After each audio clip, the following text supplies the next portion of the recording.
penerapan konsep rekrutmen dan seleksi pada UMKM Mochi yang berada di kantin teknik. Sebelumnya, perkenalkan nama saya Yuni Marhama dengan NIM 01111182429023. Saya Risma Kadila dengan NIM 011198242933. Saya Muhammad Sofyan Kencana dengan NIM 01011182429025. Saya Ismail Zulhamsyah dengan NIM 01012824291125. Saya Muhammad Faisal Effendi dengan NIM 01112824291113. Baiklah, sebelum kita masuk ke dalam penjelasannya, di sini kami ada latar belakang mengenai pentingnya keberhasilan UMKM di kantin teknik ini. Yang dimana proyek ini tuh bertujuan agar mahasiswa memahami penerapan rekrutmen dan seleksi di UMKM serta memberikan rekomendasi agar prosesnya lebih efektif dan profesional. Kegiatan ini bermanfaat bagi mahasiswa dan membantu UMKM meningkatkan kualitas serta daya saingnya di pasaran. Baik, selanjutnya adalah rumusan masalah. Jadi masalah yang kami ambil itu ya bagaimana mengetahui proses rekrutmen dan seleksi tenaga kerja di UMKM kantin teknik.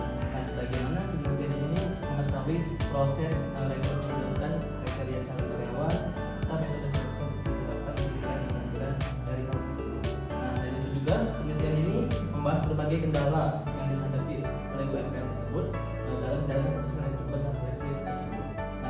Jadi tujuan penelitian kami itu ialah mendeskripsikan proses rekrutmen dan seleksi tenaga kerja yang dilakukan di UMKM kantin teknik. Untuk mengidentifikasi kriteria yang menjadi pertimbangan dalam pemilihan calon karyawan serta menganalisis metode seleksi yang digunakan untuk menilai kompetensi calon pekerja. Dan selain itu juga penelitian kami ini membahas tentang tujuan mengetahui hambatan dan kendala yang dihadapi dalam pelaksanaan proses rekrutmen dan seleksi tersebut. Baiklah, sekarang masuk ke bagian pembahasan. Di sini analisis kebutuhan kerja. UMKM Mochi Kantin Teknik memiliki 3 karyawan, itu menangani produksi, pengemasan dan juga pelayanan. Namun beban kerja masih belum merata sehingga dibutuhkan tambahan tenaga kerja. Secara keseluruhan, proses rekrutmen dan juga seleksi sudah berjalan baik, tetapi masih perlu perbaikan pada promosi lowongan dan juga penilaian calon karyawan agar lebih objektif. Dengan peningkatan tersebut, UMKM diharapkan dapat memperoleh tenaga kerja yang lebih kompeten dan mendukung kelancaran operasional usaha. Oke, pada bagian selanjutnya kita melihat desain dari rekrutmen dan juga seleksi. Yang pertama kita lihat di proses rekrutmen ini, yang pertama kita mengidentifikasi bagaimana kebutuhan tenaga kerja yang ada di kantin Mochi Teknik. Kemudian kita penyusunan tenaga kerja yang dibutuhkan seperti apa, kemudian pengumuman pembukaan lowongan pekerjaan dan pengumuman tahapan awalnya. Dan kemudian kita masuk ke proses seleksi. Nah, di proses seleksi ini itu ada seleksi awal, terus ada uji praktik kerja, keputusan dan kontrak kerja, pelatihan dan masa percobaan, dan yang terakhir dari proses seleksi ini adalah evaluasi dan penetapan dari karyawan baru.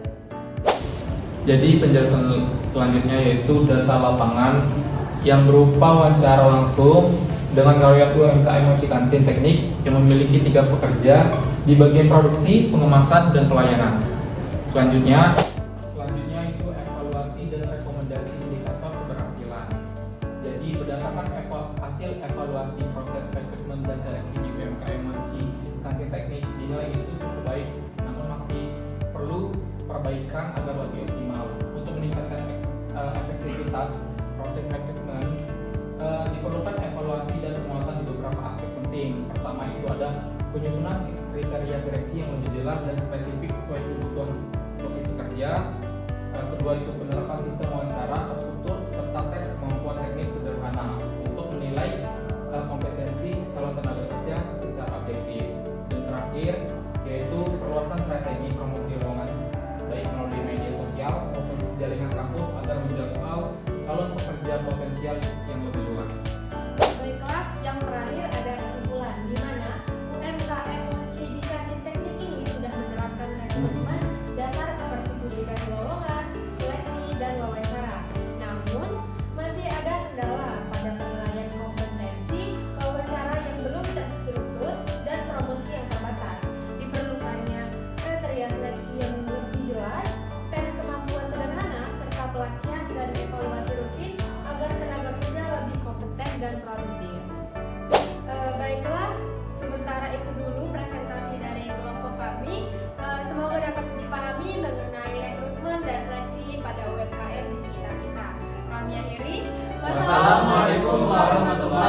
wabarakatuh.